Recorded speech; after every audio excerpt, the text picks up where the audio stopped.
Warning, the following podcast contains explicit language, and even if it didn't, it would still be offensive as fuck. This week's episode of The Scathing Atheist is brought to you by Halal's Angels, the world's #1 legitimate business biker gang for Muslims. Halal's Angels. We ride jihad, and during Ramadan, we ride fast. Ting. Fasting. And now, The Scathing Atheist. We didn't all evolve from monkeys. We didn't evolve from monkeys. We didn't evolve from monkeys.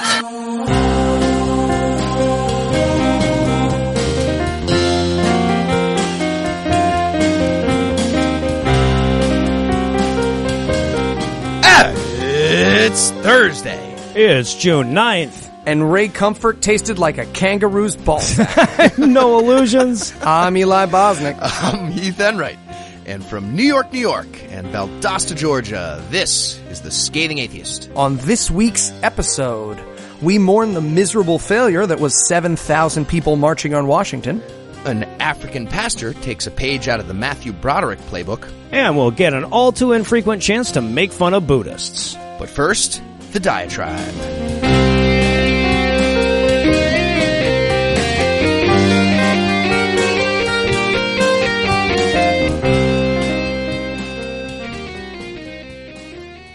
I'd already had a hell of a good day, and I was about to have a hell of a good night, and the only thing standing between them was a 2-mile trek across the National Mall to my hotel room for a shower and a buzz, because holy fuck is Washington, D.C. sultry this time of year.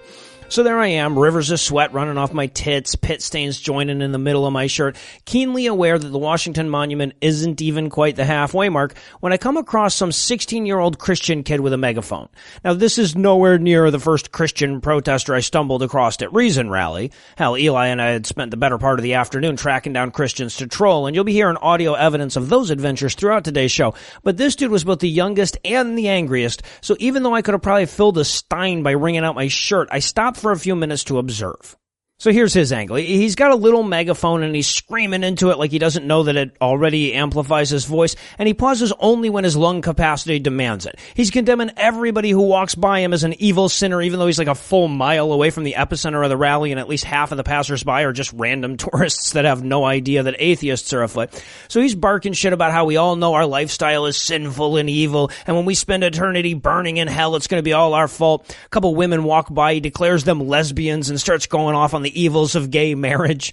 I mean, the odds that these two women were lovers is vanishingly small, but they seem pretty amused by it. So when they refuse to take him seriously, his eyes fall on me. Now, I'm alone, so apparently he can't accuse me of faggery, so instead he calls me a masturbator.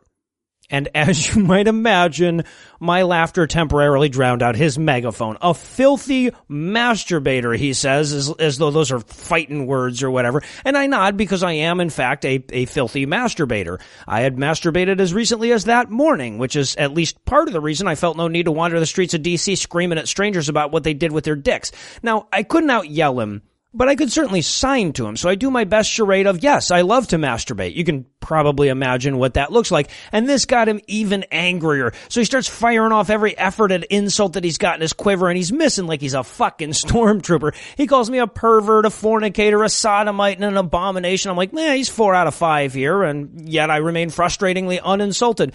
So I'm just nodding along to his tirade. He calls me a fag lover. Again, it's a badge I wear proudly, even if that's not the way I'd phrase it. And by now, a couple of other rally goers have stopped to watch this, right? And I can see he's getting angrier and angrier as each new aspersion elicited even more robust rounds of laughter from the peanut gallery. A minute later, an actual gay couple shows up and he turns his attention to them. And in possibly the single greatest moment I have ever been witness to, these two dudes responded with a prolonged, passionate kiss that included a little hand-on-ass action. I mean, they may not even have been gay. I'm pretty sure I'd have French kissed a dude in that moment just to see the look on that kid's face. It was glorious. I mean, if he was any more turned on by this sight, we could have played ring toss. But when he managed to gather his wits, he redoubled his fulmination, except this time his pitch is about 2 octaves higher, and he starts going off again. Of course, in the moment, this is all fucking hilarious, right? A random stranger had, after all, just called me a masturbator. But if I was a better person, it wouldn't have taken me so long to feel sorry for the kid. He almost certainly had some gay tendencies that he was being told were evil thoughts the devil was implanting in his brain. So his defense mechanism was to scream himself hoarse in the miserable humidity of a summer afternoon in D.C. When I was his age, I spent my Saturday afternoons smoking weed out of makeshift bongs and pretending our band didn't suck. But if I'd popped out of a less opportune vagina, I probably would have been doing the same fucking thing. I mean, I'd laughed at the kid. I mean, how could you not? But he was very clearly the exact victim that we're in this thing to help. Of course, I took comfort in the fact that I'd spent most of the day talking with this same kid at different points in his life. I mean, I'd met him 10 years later and 20 years later and 30 years later, and by then, he was an avid fan of the show. He was a passionate atheist, motivated no doubt by all the fucked up stuff his church had shoved into his head. And as I mulled this over, the pity that had replaced the anger found a new target. I mean, sure, I still felt sorry for the kid, but even more than that, I felt sorry for the people that convinced him to be there in the first place. Because statistically speaking, he's almost certain to wake up one day and realize that it's all bullshit and that he was used by a heartless church leader that had no qualms about demonizing a child and then sending that same child out to do the dirty work they weren't willing to do themselves. Because based on the conversations I'd been having with listeners, the best formula for making a dedicated atheist is a strict religious upbringing. It's impossible to imagine that he didn't go home with an itch in his mind about how all the people he was condemning seemed to be having a lot more fun with life than him. A life where you can touch your dick and not have to apologize to any ghosts about it. A life where you can be gay and the people around you don't hate you because of it. I don't know. Maybe that's just wishful thinking, but I can say for certain that he learned that there is a life without a fear of hell. And I'm pretty sure that that's atheism's strongest selling point. Can I ask you a couple of questions? Yeah, sure. Fantastic. Have you ever read the Bible? I have. Okay, fantastic. I have a couple of questions about the Bible. Are you ready? Mm-hmm. Is the Bible the perfect word of God? It is. Are bats birds? Bad birds? I'm not sure. Okay, the Bible says bats are birds. Well, I don't know that. Okay. Is the smallest seed in the world a mustard seed? I'll give you a hint. I have the... Well, the Bible says it's the smallest seed. Smallest seed. There is no smaller mote. So, is a mustard seed the smallest seed in the world? Scientifically, I have to check that out. Okay, it's not. Not even close. There's like tiny fucking seeds, dude. It's my super. I haven't seen a mustard seed in my life, so. Okay, you should check them out. They're at the grocery store. They go bad. It's rough how large they are. Like, they're pea size. They're not even small. All right, sorry. Moving on. Okay, if a gay guy rapes another dude and then pays his dad 50 shekels, should they be able to get married? No. The word of God says marriage is between a man and a woman. They're talking about your Jesus. We interrupt this broadcast to bring you a special news bulletin. Joining me for headlines tonight are the Han Solo and Chewbacca of secularism, Heath Enright and Eli Bosnick. Fellas, are you ready to travel through the atheist galaxy at the speed of distance units? We're all the way cranked up with the speed set to ludicrous distance. These ones go to 12 parsecs, all the way nice. up. Yeah. Oh, well done, sir. Indeed. You sounded like a Spanish man. Yours was bad. In our lead story tonight, according to a recent expose in the Daily News, the New York branch of the Vatican's multinational pedophile import-export business spent over $2.1 million since 2007 on independent lobbyists with the intention of blocking new legislation in the state that would make it easier for victims of sexual abuse to pursue legal action against their attackers. Because they want to maintain the integrity of the rape conviction, I guess. Right. Kind of like the Hall of Fame. Very important. So that's what Pete Rose was betting on. Who's that kid? One with the long hair. He's begging for it. I'll give you 2-1. What's the spread? Gives all new meaning to the term over-under. And against all odds, it's actually worse than it sounds. It is. It is. It really, really is. The church, I'm ready. They're not claiming that rape victims are lying. Well, they are doing that in court, but that's not the topic of this particular story. In terms of the lobbyist thing, they're saying, yeah, we totally raped those kids, but that was like years ago, so too late. You bring up old shit like that. So basically, they want it to be like the teacher late for class rule, apparently. Right, like, rape victim doesn't show up in court within 5 minutes, then it was consensual and everybody goes home, and I guess everyone in that kindergarten class gets a 4.0 for the semester. Unless the priest was black. Look, rape is a terrible thing, but as you can see, I'm touching the car now and the car is safe, so I don't know. So, just to be clear, an enormous organization with huge amounts of untaxed property is spending money on preventing rape victims from seeking justice. This part should be obvious, but I really don't think it is to millions of people. What I just said means the taxpayers of New York are providing a public subsidy for getting away with rape. We're literally spending tax dollars on silencing victims of sexual assault. That we are. Okay, wait. Bright side, though? That is money well spent. Like, we know that we're silencing the fuck out of some rape victims. Like, your tax dollars at work. I'm just trying to be I'm putting a positive spin on I get it. I just kind of wish they'd swap the guy who worked in the child rape protection department with the one who's in charge of that 2nd Avenue subway line, right? 100 years from now, they'd partially protect 8 priests or something. That would be great. Okay, so we got this one guy, and we're probably going to protect him, like, in 2024. But in the meantime, we need to shut down 87 churches. Right. I'm in. So, one other detail worth noting here, that $2.1 million does not include their in-house rapist protection lobbying team, which they have. And that makes the expenditure even larger. And we'd know exactly how much larger if churches were required to have transparent finances like all the other tax-exempt charities. But they are not required to do that. And they're probably determined to keep it that way because the pie chart for their budget, I imagine, looks like Pac-Man with the words rape stuff written on his face. Fun fact, Pac-Man with the words rape stuff written on his face, most of my Tumblr page. You gotta scroll and scroll. Non-rape stuff in his mouth. Yeah. Shit. And in Brewster's Thousands news tonight, Brewster County Sheriff and man who clearly doesn't take his cowboy hat off to shower or fuck Ronnie Dodson made it clear that his Christian faith is worth at least $22,000 to him, provided it's somebody else's money. Of course it is. This revelation comes in response to a recent legal settlement that sacrificed $20,000 worth of taxpayer money to the coffers of the FFRF because Dodson was too much of an asshole to take the Christian decals off of his sheriff's cars without being sued into it. Look, if a man doesn't draw a line at a bumper sticker, where does he draw a line? I don't know, man. Anywhere else? Like, literally. Pick a place. Anywhere. So, yeah, I think we should be using cases like this as a test, you know? Like, we give them the choice of penalties. Either you take down the stickers and pay the fine, or the department has to display Muslim stuff or satanic stuff on the cars from there, you know, to even out the magic. It'd be fair. Here's your Hufflepuff sticker.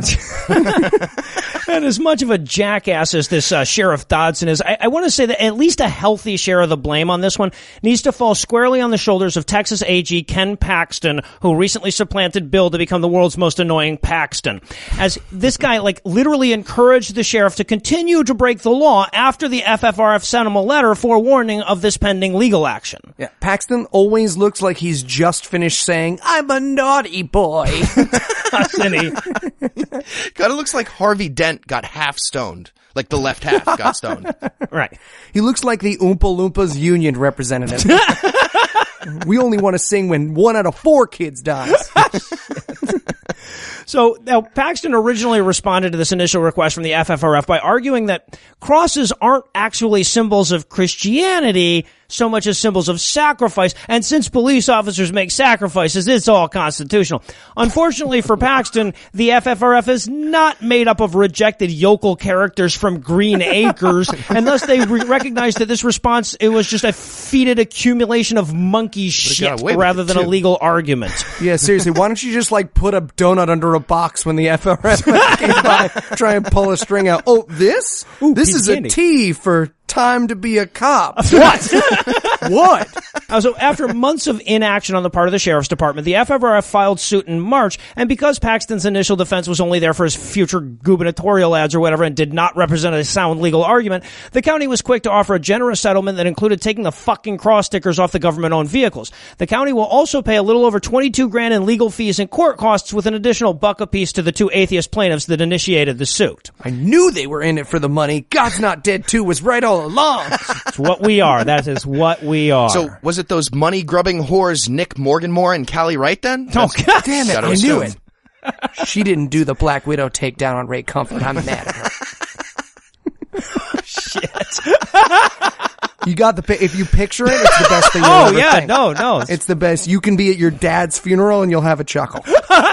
And in Frauds Not Dead news tonight, according to The Hollywood Reporter and every tweet I've gotten in the last 24 hours, the producers of my single favorite thing ever put on film, God's Not Dead, are being sued for basing their story that never happened on someone else's story that never happened. That sounds about right. According to the article, screenwriter Kelly Kullberg, who already sounds like a badly named Christian movie character, claims she developed a screenplay based on her autobiography, and the producers of God's Not Dead stole her idea. I see. Yeah, I don't think going to college and being told by smart people that religion is silly, I don't think that counts as anyone's novel idea. That's just That's just college. Like, nobody gets credit for that story. Wait, you're saying my new screenplay, I Tried Pot, isn't gonna go over super well? God damn it. All right. So according to the complaint, quote, the film and Kullberg's story both depict a young college student who has to confront a popular and charming atheist professor in 3 debates, who struggles in the first debate, but succeeds in the next 2 after encouragement from supporting characters, including an unmarried local pastor, a rural married couple, the atheist professor's wife, who is also the professor's former student, a lapsed Christian who questions her own beliefs and observances, an international student ally, and manages to persuade many others, including the professor, that God does exist. End quote. Okay, again, this isn't original material. Every pseudo-intellectual Christian college student in history has probably had the exact same wet dream many times. And I'm sorry, but an unmarried local pastor, like if it had been a married one from a couple of towns away, they would have said, fuck it. No, we got no suit. Also, her other car is a Porsche and she just didn't bring it because it's in the shop because she did some Tokyo drifting last night with her dad, James Spader. I mean, this is supposed to be Harvard. I did a quick Google of good news atheist professor hit by car and dies, but nothing came up, so I guess I'm not going to buy this one. Well, and I want to point out that the worst thing about this is that this is not the first time this has happened, right? There was a similar lawsuit from 2 different Christian screenwriters that sued them for almost exactly the same thing, almost exactly a year ago, claiming that they stole the idea from their Christian movie called Proof. So, while all my instincts tell me both lawsuits are complete bullshit, it's an interesting window into just how little Christian filmmakers have to say. This is a terrible idea for a movie, and at least 3 different writing teams are fighting over who got there first. No, I wrote Sandlot 3 Return to the Ooze. No, I wrote Sandlot 3 Return. Okay, that was really good. So Pureflix has yet to respond to the suit, I assume because they don't know any lawyers they haven't screamed Jew at. But more importantly, her stupid book is a real thing and it's a penny on Amazon. So I bought it and I'm gonna read it and I'm gonna report back as soon as I have. Awesome. Awesome. Sounds great. And in Ass Holistic Medicine news, following President Obama's announcement declaring June 2016 as LGBT Pride Month, the American Family Association, or AFA, released a response video explaining that they're not mad, they're just disappointed and concerned. In particular, they scolded Obama for suggesting that our country has, quote, worked to strengthen our national HIV/AIDS strategy to reduce new infections, increase access to care, and improve health outcomes for people living with HIV, end quote. So they had a problem with the statement I just read. A problem with that. No, I understand because, like, if the HIV/AIDS reduction isn't bottled up in San Francisco, next thing you know, your Whopper in Des Moines, Iowa is going to be butt-fucking the large fries. That's just how this shit works, as we know. That, by the way, everybody, was a butt-fucking burger arbitrage joke. Well yes, it was. played, sir. Very rare. It was my first. I want to be in that meeting so badly. Just like, okay, guys, just to be clear, we're sending out a press release that says we're pro people getting AIDS. Okay, I just don't want to press send until we've all heard those words, because nope. 3, 2, 1. No objections. Like AIDS. Nothing. Okay. So the AFA, they decided to dance back with a video that features 3 overweight men who look like part of a Newsboys cover band, explaining that we shouldn't be worried about equal rights for the LGBT community because here in 2016, Christians are the only people facing discrimination from employers. Oh, I see. That's what's happening. Yeah. I mean, look at us. We haven't hired any Christians. Checkmate us. Now, they also pointed out that being gay is just like consuming too much sugar or smoking cigarettes. What? And just so you don't think I'm exaggerating, here's the exact words from AFA President Tom Wildman. Quote, it's very provable Not just that engaging slightly in homosexual activity is dangerous to your health. What? In the same way that smoking is. What? Or too much sugar. Okay. End quote. So, assuming he proved this by sucking 20 dicks a day for a while and found it to be very satisfying, but, somewhat unhealthy. Right, in the long term.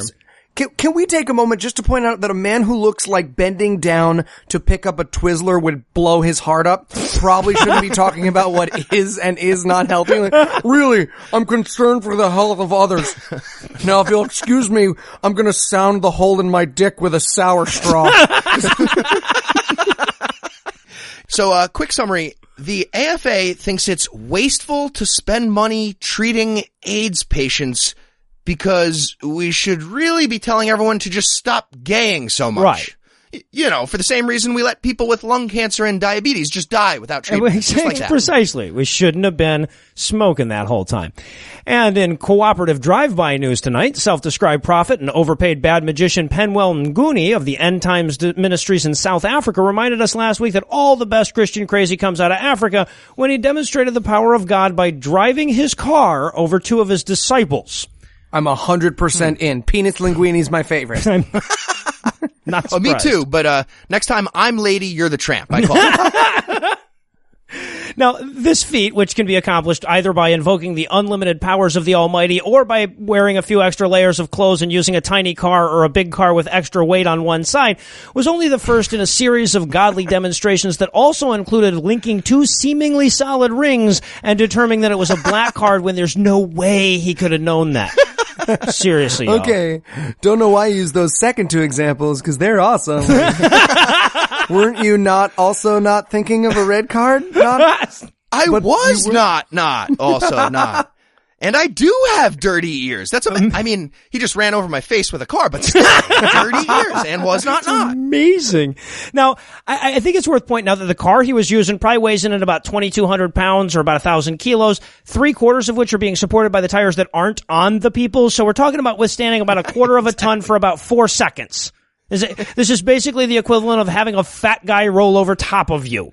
The Anna Bosnick story. Well, actually, from his perspective, it's more like the Eli Bosnick story because he was just driving the fucking car. He didn't even get run over. The Ted Kennedy story. Well done, sir. It's also probably worth noting that if accomplishing such feats makes this guy a prophet, I feel like the dude who drove that steamroller over Chris Angel should at least get to be a messiah. At least. Only if he succeeded in killing him. Amen, brother. All that being said, I do think this represents an important step forward for Nguni, as this is one of the least insane things he's ever asked of his parishioners, apparently. You may recall the Prophet Penwell from episode 127 when he made the news by encouraging his congregation to eat live snakes. Wait. Are we sure this isn't the bad guy from Temple of Doom? Like, Not how at all. sure? Not at all. Did the Temple of Doom guy eat an infinite scarf, too? I think that was... No, but he part of his did thing. fool him into thinking that those snakes were going to be peanut brittle, so it's basically the same.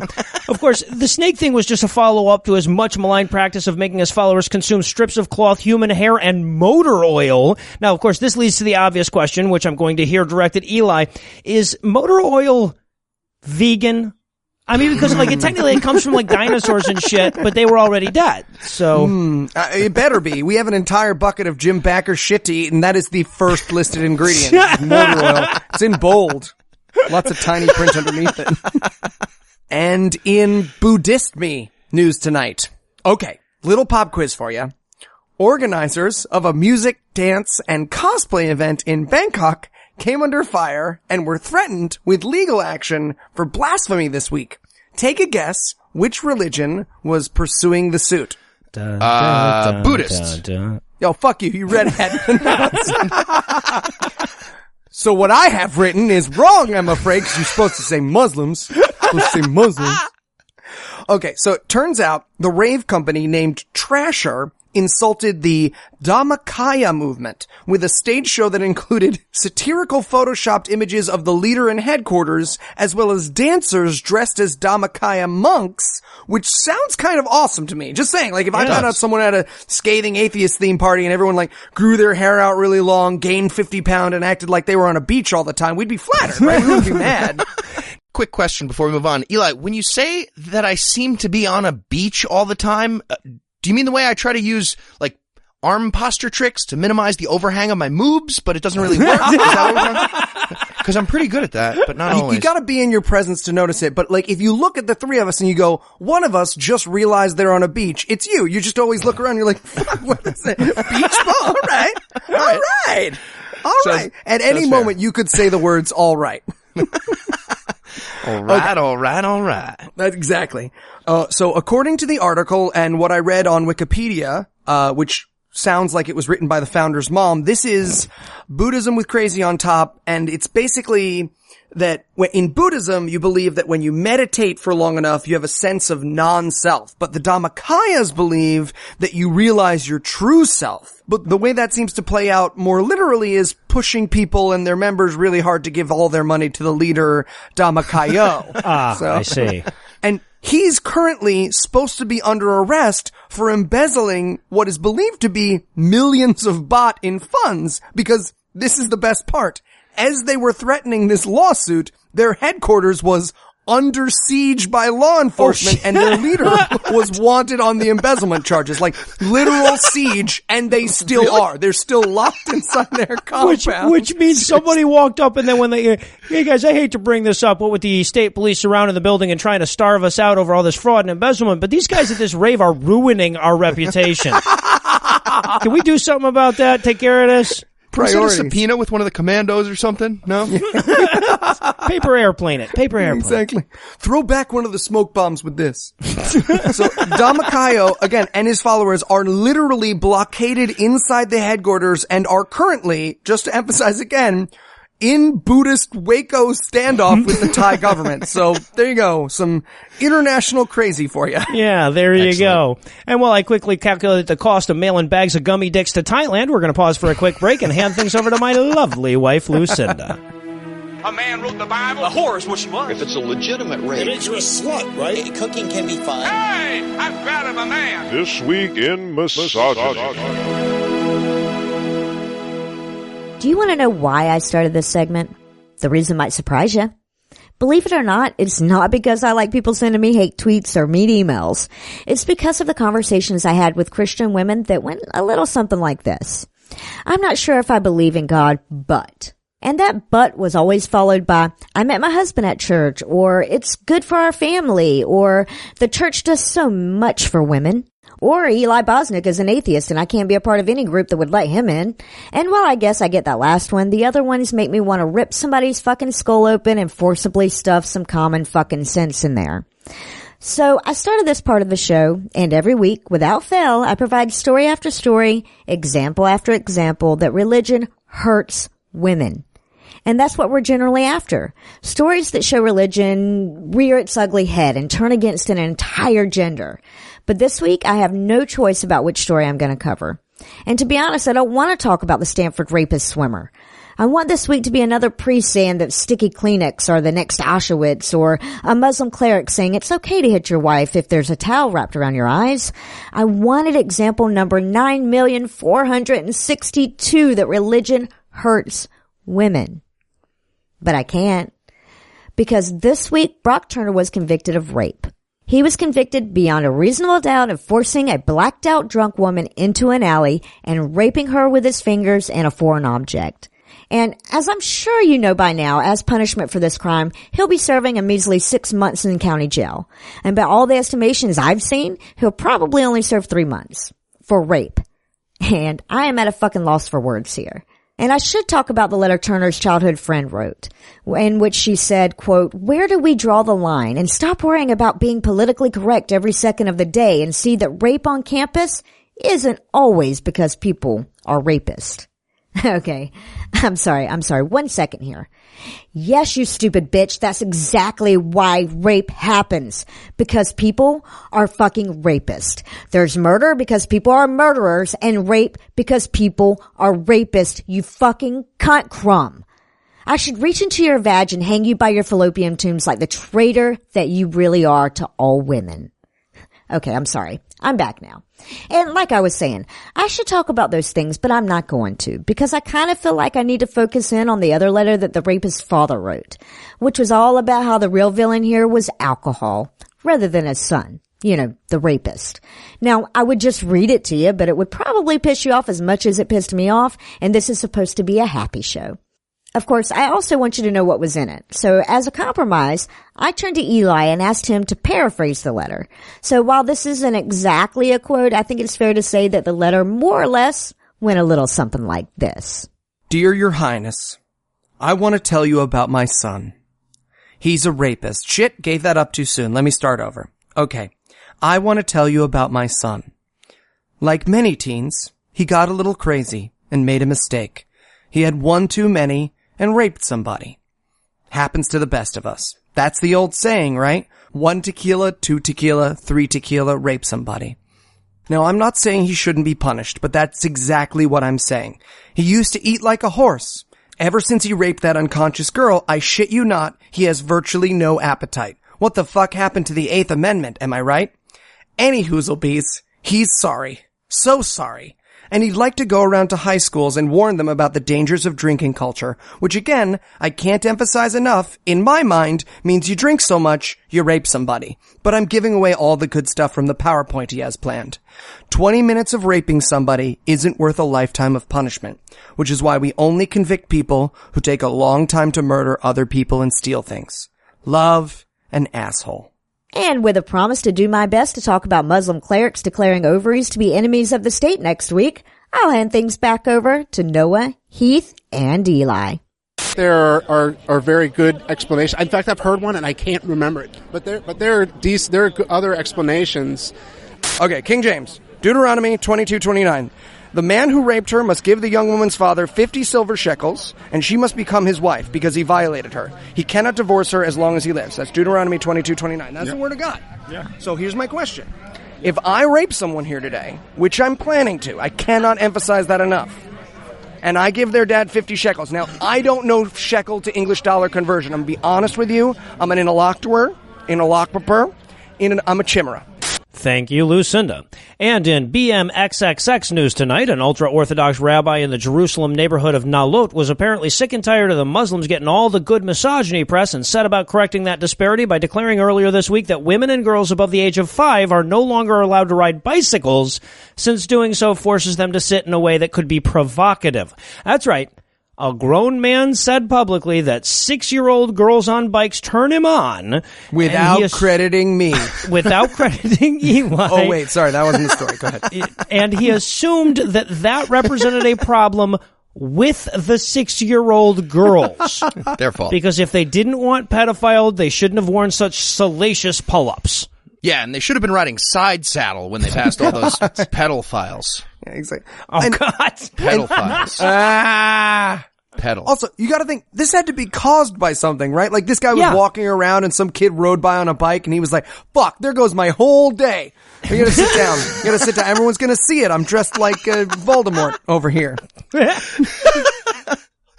Also, I think this is at least somewhat offensive to 5-year-old girls. I mean, in what sense are they not sexy? That's just ageist. Whatever. Wow, this just gets worse and worse. I'm hesitating to even continue. We'll wrap the story there. No, okay, so this ruling or whatever was distributed throughout Haredi synagogues last week, and for what it's worth, even many within the ultra-orthodox Haredi community pushed back on this declaration with paraphrases of, what are we, Muslims over here? According to a dissenter quoted anonymously on IsraelisNationalNews.com, men should, quote, guard their own eyes instead of issuing bizarre edicts, end quote. And that's still wrong. Yeah, I mean, that's still not it. Still not it. Men should just not be turned on by prepubescent girls and look wherever the fuck they want. But it is a step in the right direction. Yeah, compliment sandwich. Look, if you're turned on by kids, that's totally fine, but don't put it on the kids you know. They should be able to wear whatever they want. Whatever they Oh, God. want. Close the story. Segue. It's me next.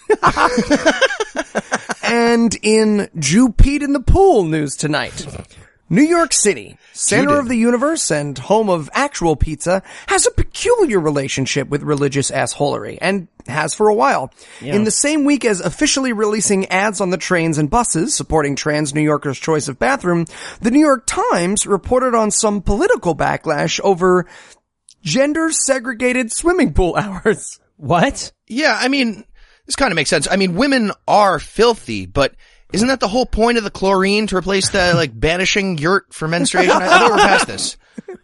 Yeah, so apparently, since the mid-90s, 4 times a week, a public pool at Bedford Avenue in Brooklyn has had alternating male-only and female-only swimming hours.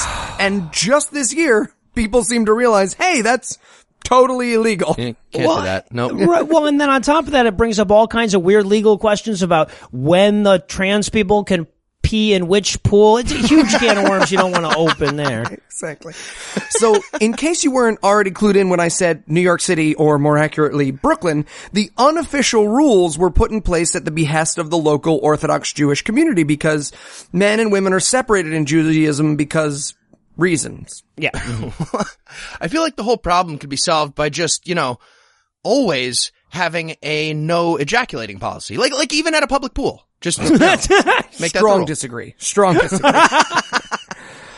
I guess that thing about if a man lies with a woman and he emits semen, they must both bathe in water really only counts if it's not the same water. But I don't know. Right, There's 12 people who care about this shit and they dress like Death Eaters, so who cares?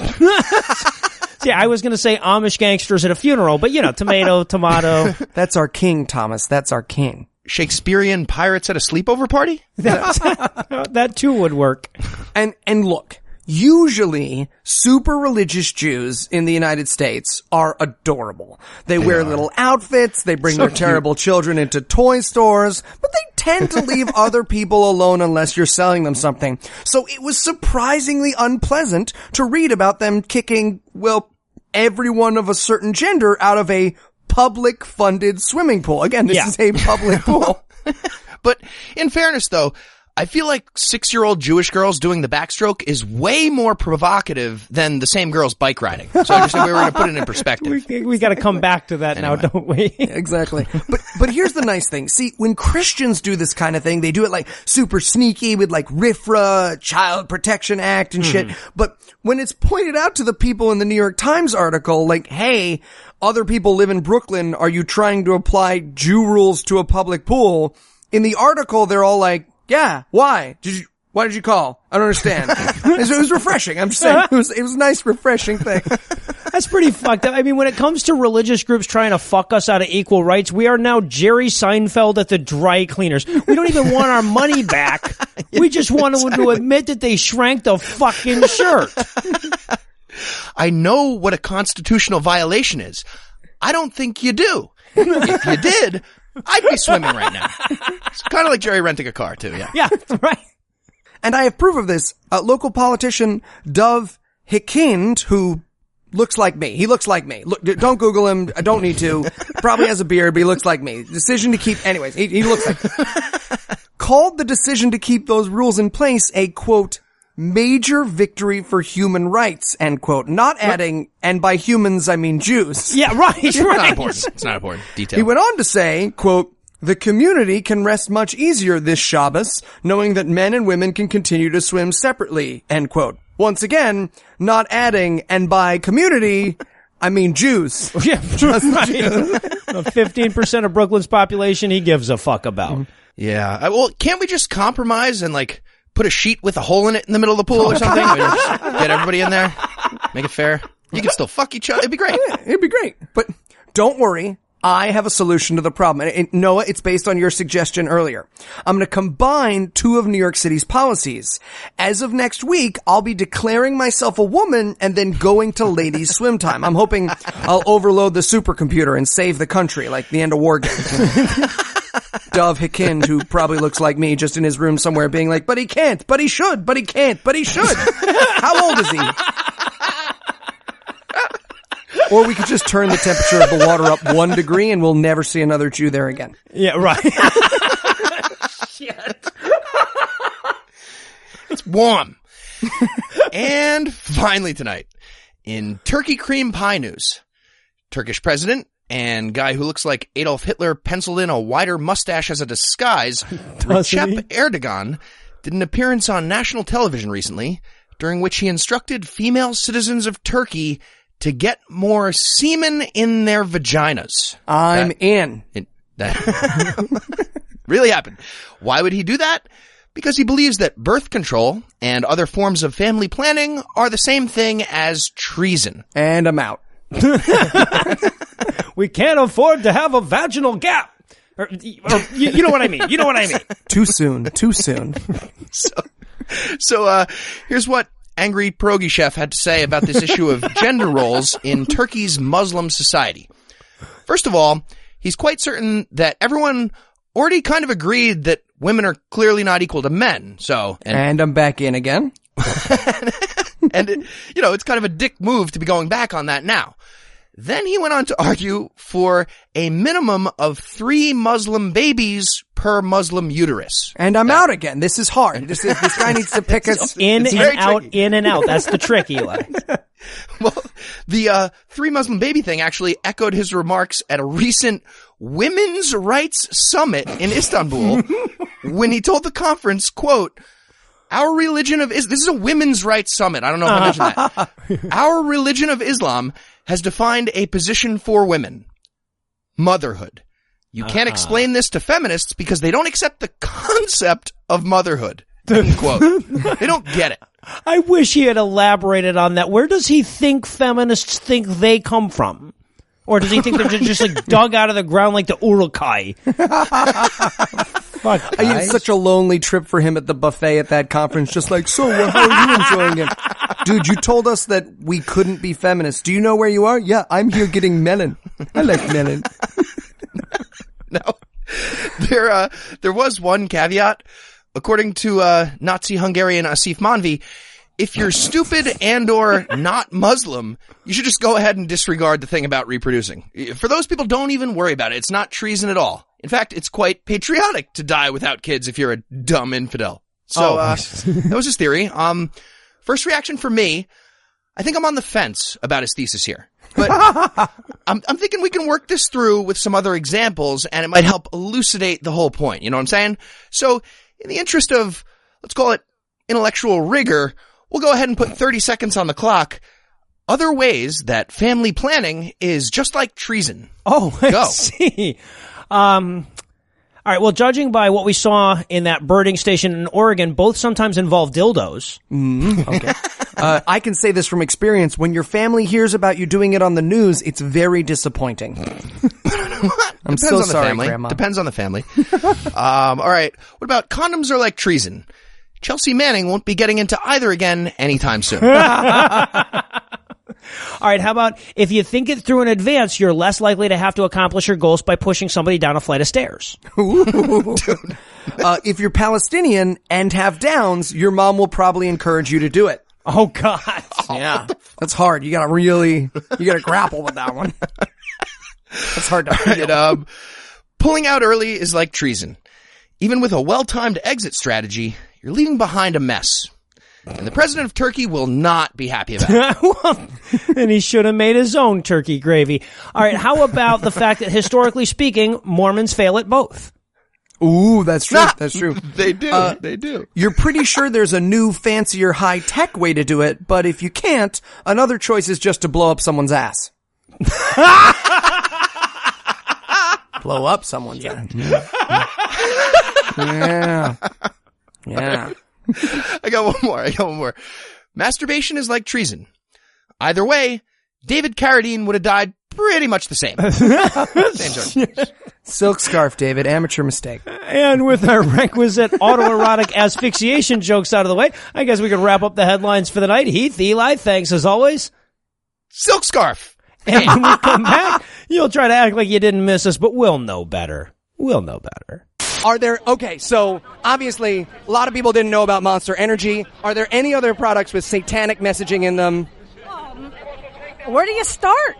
Hit me with your best shot, in the words of Blondie. I don't know who it was. 2 examples that are big. Disney. Disney, hit me. Disney, satanic imagery, go. Taco Bell. Taco Bell. Where is the satanic imagery in Taco Bell aside from how it tastes? Because I am doing a verbal image here. Google the logo of Taco Bell. You will see that the clapper of the logo is a big fat 6. The whole clapper is a 6. It's followed by a blue 6 in the rim of the bell by another purple 6. 666. Unite the humanity with each other. When you have the Lord Jesus in your name, He has the Lord of Jesus in name. Everyone have the name of God in their heart. Then you will unite each other. So, Zero Mostel covered in vanilla pudding right here. Has he committed any miracles? Has he done anything holy? Yes, many miracles. Can you tell me about some of the miracles he's done? The big one, he connect you with the God.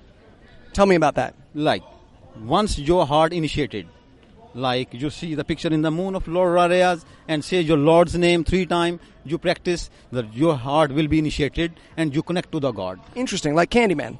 No, not Candyman. Not like Candyman. No. Okay. This is. We've already said the name twice, so let's not say it again. No. I get freaked out.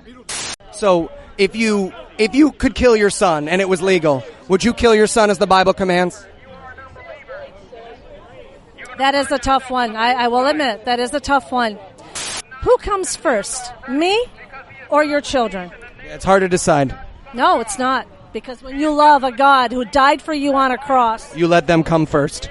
He comes first every single time because He gave His life for me. He comes first every single time. Every single time. If you measure Reason Rally by its attendance numbers, it was a bit of a disappointment. Apparently they were counting on something like 3 times the crowd, so a lot of people have taken to the interwebs to offer their opinions as to why the attendance wasn't quite that high. But rather than belabor the topic with yet more speculation, I want to emphasize that if you measure the rally by any other metric, it was a resounding success. If you measure it by how fired up the people were, how much fun they had, how good the speakers were, how angry the Christian trolls were, or learning how many licks it takes to get to the Tootsie Roll center of a homophobic creationist, I would call it an overwhelming success. Yeah, and if we're measuring by how well Gold Bond medicated powder is able to prevent inner thigh chafing while I walk around all day in the sun, it was no doubt a partial success. We'll call the first half a success. By the end, it was like my taint was eating a bag of Cheetos and an order of buffalo eggs. Good, but not great. But you get what I'm saying. Here's an image. Get that in there right before you go to sleep tonight.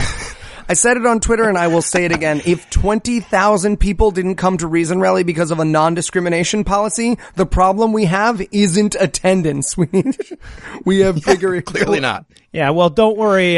That's not the problem we have either. Like 47 people didn't show up because of that. But anyway, so in an effort to underscore what Reason Rally got right and to make damn sure the whole trip is all kinds of tax deductible, we figured we'd spend a couple of minutes sharing the top 10 things that we learned this year at Reason Rally.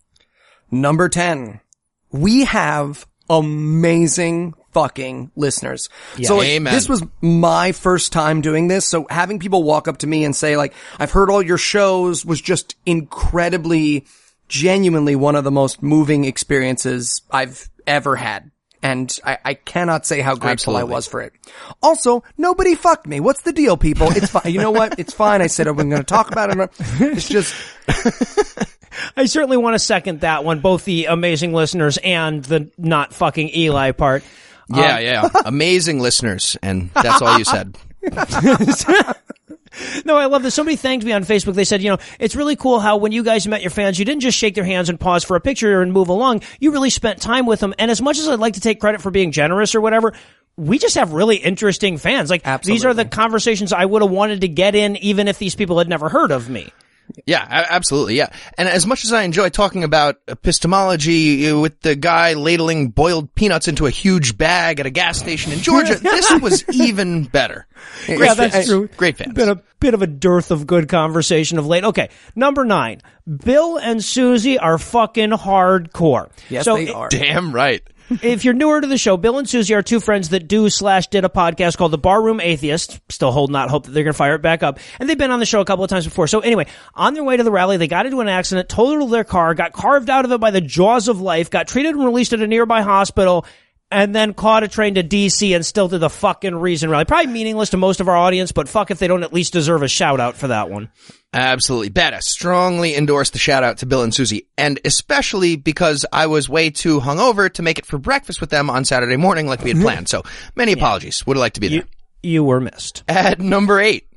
I learned that the street signs in Washington, D.C. were designed by the Mad Hatter, apparently. Because the entire traffic and parking situation is asinine there. Especially the sign that says, very clearly, no parking, P with a slash through it, and has a picture of a car very clearly getting towed by a tow truck. And that sign, as we learned, apparently means, yeah, you can totally park here, and we wouldn't even think about towing you away like in this picture. What the fuck are you guys doing? There was just this genuinely fantastic moment where Noah and Heath had just arrived. They'd been driving for 11 hours, and I thought Noah was going to kill the guy at our hotel. Like, I saw the pros and cons list of killing a man forming in his head. I just saw him being like, all right, well, that guy's going to jump on me, but I can take him too. No, wait, specifically, which time are you talking about? Number 7. Meeting other podcasters was incredible. Getting hugs from Callie and Ari over at Atheist Manifesto, Jeremiah and Bobby C and Ashley. But speaking of Bobby C and Ashley, by the way, nobody in the world has a right to be racist because Bobby C looks like he should be forcing you to marry a truck at gunpoint. And Ashley looks like his goddamn sister wife, and they are the two smart, look at a picture of them. They are the two smartest, most gentle, thoughtful people I could possibly imagine. I mean, I watched Ashley just have this incredibly elegant, like destructive conversation with these protesters. My point is, nobody has the excuse to pretend there's too many genders or they don't understand the atheist arguments, okay? Although if you can't decipher Miss Ashley's accent or remember her name when you're on her podcast, that is totally forgivable. The woman says the word Jew with 4 syllables. That is my defense. She really genuinely does. G-E-was. Okay, so number 6. If you look super carefully, you can see Eli's erection slowly grow as Christian protesters get more and more confused. Was it slowly? It's relative. I guess it's relative. Okay. I mean, look, you're hearing the clips of the audio throughout the show, and I kind of feel like you can hear his erection, but just in case you needed a visual, every time you hear a baffled in those clips, just imagine an extra half inch in Eli's pup tent. Yeah. Hey, just because nobody fucked me didn't mean I didn't spend most of Saturday fucking Christians. That's right. How do so many of them not know the Bible? So many people were fucking stumped by mustard seed. I feel like you square that shit before you have signs made at Staples, right? That's just me, right? You read I think the you're whole overestimating the quality of their signs. I mean, honestly, by the end of the conversation with the Monster Energy drink lady, Eli was just wiping shit off of her face with his cock. It's amazing. Yeah, she was too. At number 5, in reference to the non-discrimination policy that Eli mentioned earlier, I learned that even without all the hateful slurs and Disney Crow impressions that we all like to use at big political gatherings, it was still fun for the whole crowd. I feel like we all managed to communicate somehow, and everyone seemed to enjoy being infantilized. I know I did. I think it was great. I think everybody had a good time. 4. Okay, one more thing about the Christian protesters. They were not ready. I mean, not ready. Because, like, here's the thing. These Christian protesters, they always do this, right? Every time anyone marches on Washington, gay marriage, anything, they show up and they hold up their signs and they borrow people. And I imagine usually people just, like, flip them off or argue with them. But this was just a gathering of people who have been training for this their whole lives. Right. I feel like this was their version of walking into the Gracie's living room and being like, hey, any of you tiny Chinese guys want to fight? Huh? You all look real little. And the cops keep coming over and going, you have to leave the atheists alone. And the atheists keep going, no, we're not done with him. You don't let him leave. Get back here with your little pamphlet. All right, and then, of course, at number 3, I learned that I'm a fornicator, a fag, a sodomite, a masturbator. Actually, I call that a heathen, a devil, an idiot, immoral, that I'll never understand love, and that I deserve the eternity and hellfire that I'm going to be awarded upon my earthly demise. Yeah, I also got your dick's gonna fall off. Oh, nice cleavage, but like sarcastically, which is absurd. I have great cleavage. And also, You smell like rotting Cheetos and buffalo wings. No. Yeah, but I was just honestly pointing that out. I didn't mean it as an insult. I kind of took it that way. I'm just saying.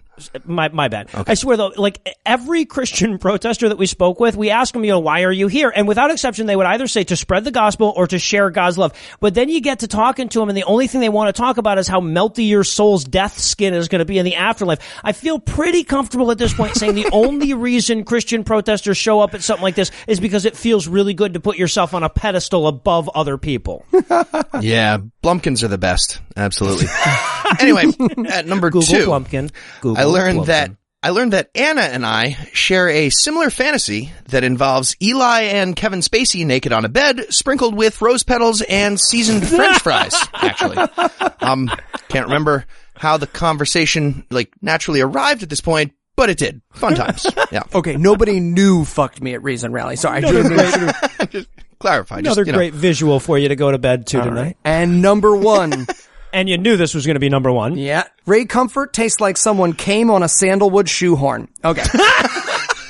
So for those who, I am insulted. For those who haven't seen the picture, check out my Twitter or Facebook or, the inside of my eyelids or whatever, because that is 1 second before I licked him. I did lick him. So what happened is I went up to Anna, I gave Anna my camera, and I was like, take the picture right before I lick him. I don't know how he's going to react. So she took the picture that you can see, and then I licked him really hard on the face, and he sort of went like, give it again.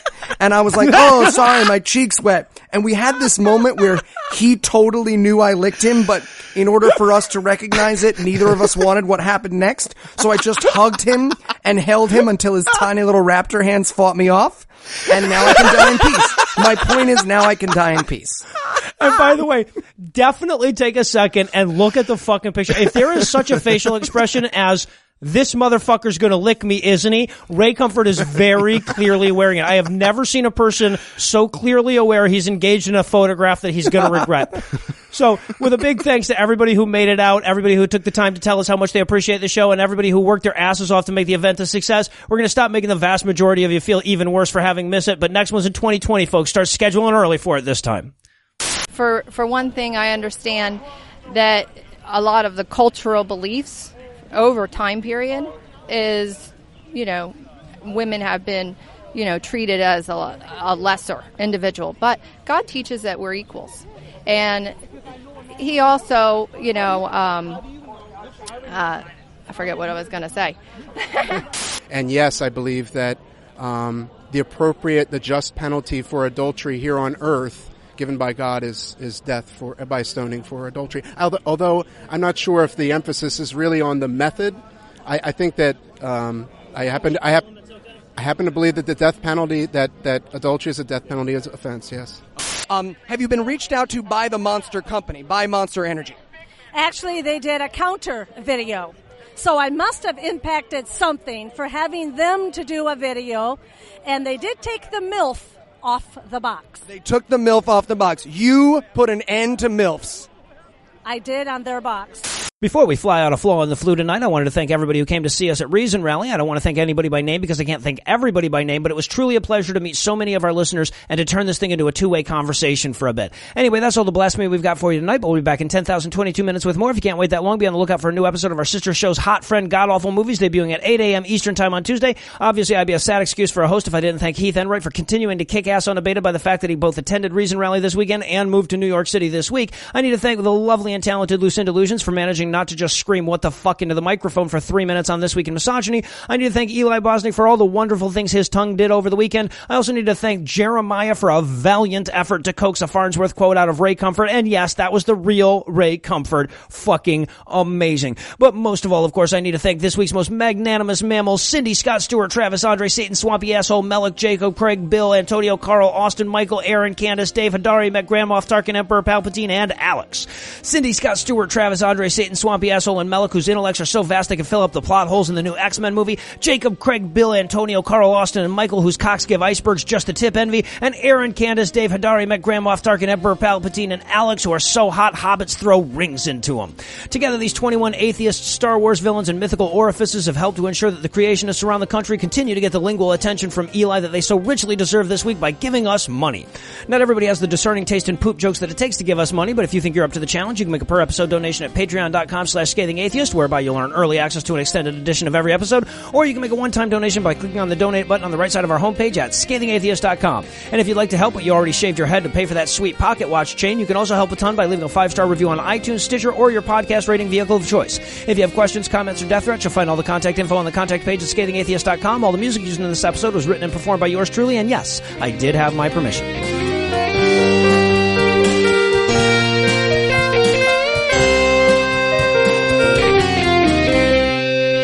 Gummy dicks to Thailand.